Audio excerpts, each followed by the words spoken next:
Hello, this is just a quick video on explanation of what ratios are and what we do with ratios. So a ratio is a comparison of the value of two numbers. There's a couple different ways you can write a ratio.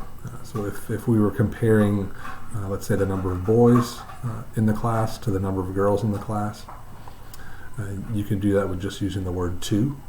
So you can say the number of boys to the number of girls.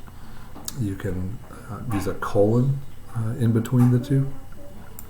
So the number of boys and then a colon and then the number of girls. Or you can write it as a fraction, the number of boys over the number of girls.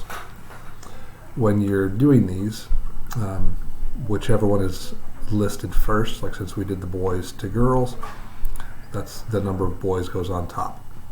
If we were comparing the number of girls to the number of boys, then you would put the number of girls on top and the number of boys in the bottom of the fraction. Or you would write the number of girls first and the number of boys second. So for example, in our class, if there were 14 boys and 12 girls, the ratio of boys to girls would be 14 over 12. And you always want to simplify these ratios.